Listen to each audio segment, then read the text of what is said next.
Hi everyone, my name is Melissa Davis, and I want to thank you guys for listening to this video. Going to try to keep it short.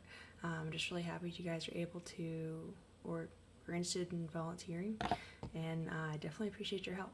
So this upcoming Sunday, we will be doing a whole lesson on something called a photodiode.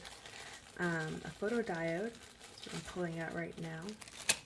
This is a photodiode. It has kind of like a fun zigzag shape on it. These things are inside a lot of different things, but the main thing that they're inside is cheap Halloween decorations that are like motion or light sensitive. So I went to Dollar General and found these little guys. So let me try to zoom in. So you can see inside that chest of this rat is a photodiode. And what happens is there will be a motion, or like this photodiode will get a shadow over it, and it will change. It'll change its measurement, but I want to go over that with a real example later on. So the main thing they're learning today is all about this photodiode right there. So we're going to be doing 3 different things. We're going to first start off with the basics. We're going to learn how to breadboard. So this is what a breadboard is. It's not too difficult. It's going to be pretty fun with the kids because I didn't do this until college, so it's really fun to tell kids that. We're going to first start with a breadboard, take a break, and we're going to go and we're going to disassemble these guys. There's a screw in its butt actually right there, and there's 2 more screws inside which connect the battery. Once this is triggered, it makes a loud noise. So if you're in the first group, we're going to try to procrastinate taking these little guys out. And if you're coming and helping with the second group, I apologize in advance because they're kind of annoying. But for the third activity, they are going to be making these little turkeys. Everything's foam, and we're going to be using a photodiode right there. So actually, let me turn it on. Creepy LEDs that turn on. And then if I cover up this photodiode, it's not hard to see, but if you see the lights get dimmer, brighter, and then dimmer. That's basically the whole, exactly how this little guy works.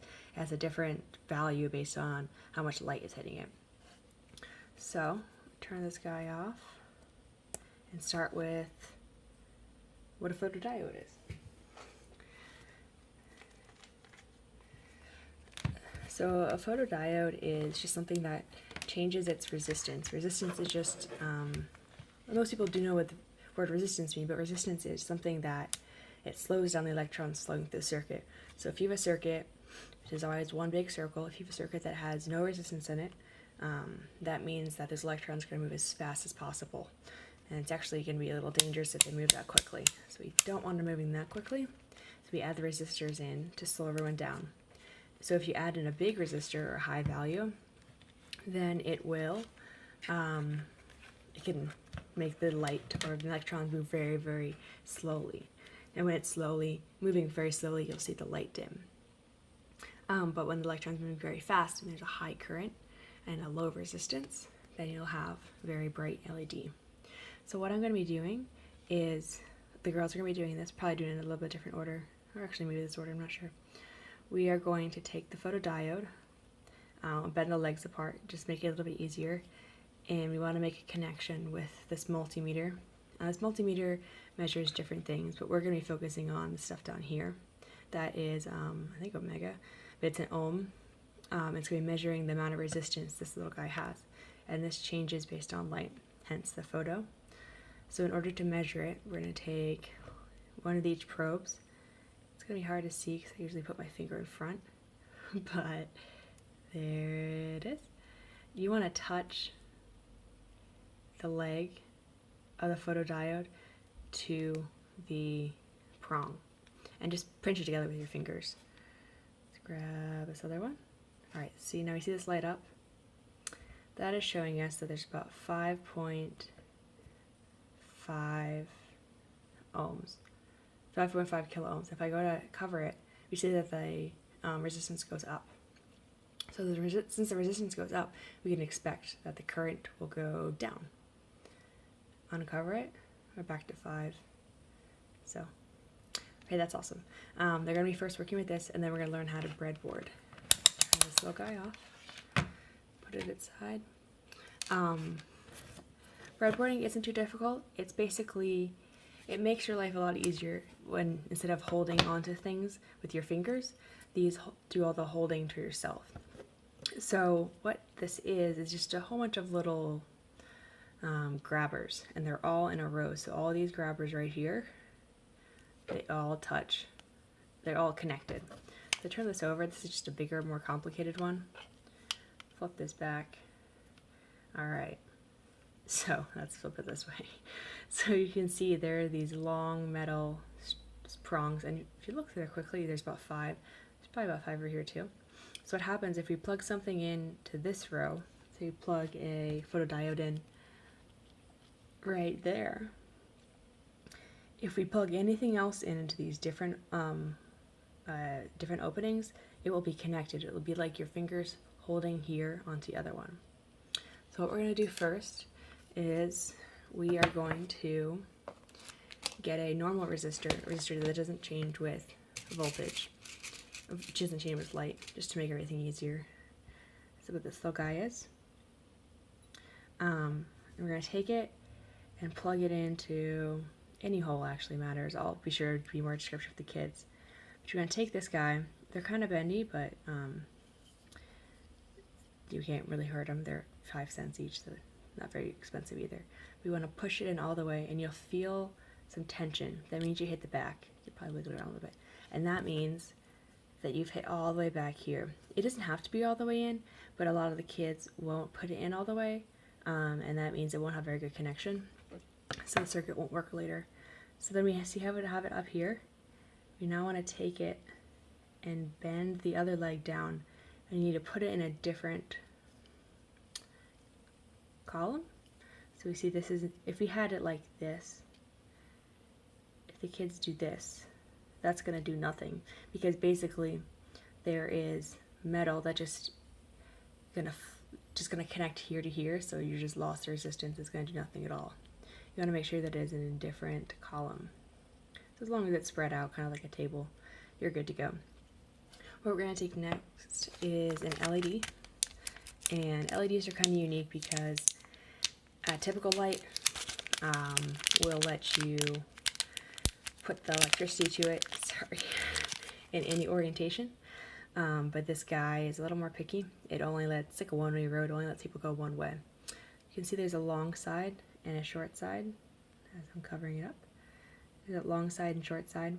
This is important because there's a one direction issue, but we'll focus on that when we get to that. So I want you guys, well, pretend to go along with me. The way a breadboard works is everyone needs a buddy. So in order for you not to need your fingers to hold stuff together, the fingers are inside here, and the fingers are holding everything inside here. So we're going to take the long side, and we want to make sure we put it in the same column as one side of the one side of the resistor. I'm going to push that down, and then kind of go at an angle and push this guy down too. Now they both should be touching the bottom and the back. So if you look really closely, you can see this column. You got one on the bottom and one all the way to the top. That's perfect. With an LED, now we're going to stop and tell the kids, let's look for a buddy system. And the middle guy that has a buddy, they're in the right row. Great. This guy and this guy are all alone. They have no buddies, which is kind of sad. So what we're going to do is we're going to add the power to it. And for this camp, we're going to be using these fun little alligator clip things. They have 2 lithium cell batteries in, and if you look at the shiny side is the plus side. If you look at here, it's kind of hard to see, not very bendy. Right there, see the positive and the negative? You want the positive touching that. So we're going to need shiny side down for that, and then the rough side is the negative side. So we want shiny side up for the second one.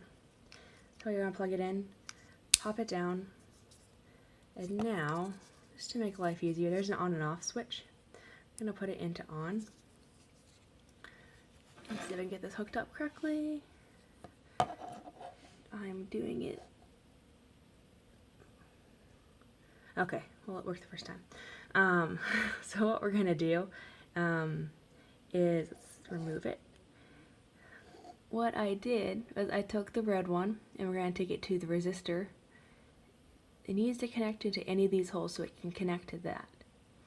So I'm going to push it in the bottom one, just because it's a little bit easier. Then we're going to take this guy, and everyone has a buddy. There's a buddy right there, and we now need a buddy right here. So we are going to push it down, and it's going to connect. Fun thing is, if you do this, it now turns it on and off. Alright, so that's cool, but our main focus is teaching the kids about photoresistors. So I'm going to pull out the LED, and then where the LED used to be, in those same exact positions, I'm going to put the photodiode. You want to make sure, it's actually a good example, that these two metal legs don't touch each other, because if they touch each other, then the electrons are going to take the shortest path, and they don't want to have to deal with the resistance up here. They're going to be like, oh yay, free ride straight across.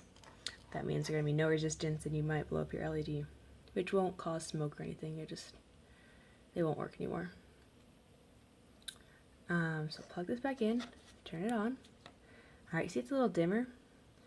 Now we're going to see if you can notice it. I'm going to make it even more dim by covering up there we go. I'm going to cover up the top. Remember last time we covered up the top and the resistance went down? Resistance went up, I'm sorry. Let it go. Resistance is going to go back up. Go back down. And the light's going to get brighter because there's less resistance. There's less stuff slowing it down. That's basically the first part. With the older girls, I might try to add in another LED. I'm not sure. We'll kind of play it by ear. This part's going to be a little hairy, but don't be too worried. It'll be fine. We're also almost done with the training, so thanks for listening this long.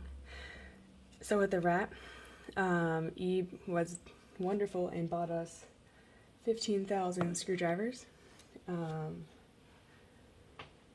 Shout out to him. So these are all the screwdrivers we have. We may need to teach the kids how to use a screwdriver, I'm not sure. But in order to pop this guy open, I think you start with this one. But just as a warning, it's always lefty-loosey, righty-tighty, I'm not worried about that.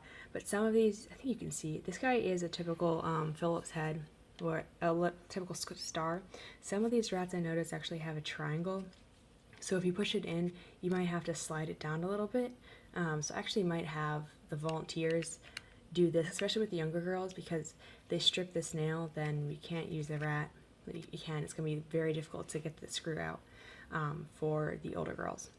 So probably have volunteers open it that way. But once we open it, do it for you guys. Once we open it, the screw just came out, that's fine. It actually pops open by the feet, and the chest comes straight off like that. A little creepy, but it's not that bad. So if you can see, there's the photodiode. That's exactly what I want the girls to look for. So we actually have these screws back here. They're going to be taking away these screws. They're going to take these two screws out. On the back of it is a printed circuit board. It's going to be green, and it's going to have little resistors on it. I'm going to put this back together because we'll figure it out day of. Shouldn't be that difficult. Famous last words. So for the last thing we're going to do is the foam turkey, and it's going to be pretty straightforward. You want them to put the turkey together correctly and make it look like a turkey. And what we're going to be taking the LEDs and poking them through the eyes of the red turkey, or the orange head part.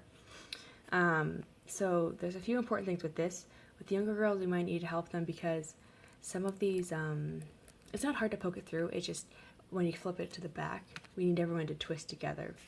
So basically, we're going to start with poking these eyes through. And you want it to be, I'm going to walk them through it the day of. We want to make sure that the long side's touching the short side. That way, the one-way street keeps on going. If you can't have a one-way street, hit another one-way street, because it's not going to work. So this guy, we need that. But the most important thing is they're going to be taking, in order to do the connections, they're going to be twisting stuff instead of using your breadboard or instead of using your fingers. You want to make sure that we have a metal cluster right here. We want to make sure that isn't touching another metal. So we have this guy that's touching, that's great. There's 2 wires there. There's 2 wires here. 2 wires here and 2 wires here. We don't want these wires to touch those wires. And also make sure everything's connected pretty tightly. Then it'll turn on. And then you have a creepy turkey. If you guys have any questions, feel free to send them to me, but honestly, you guys are going to be a-okay to help. And thanks for making it this long through my video. See you guys on Sunday. Thanks.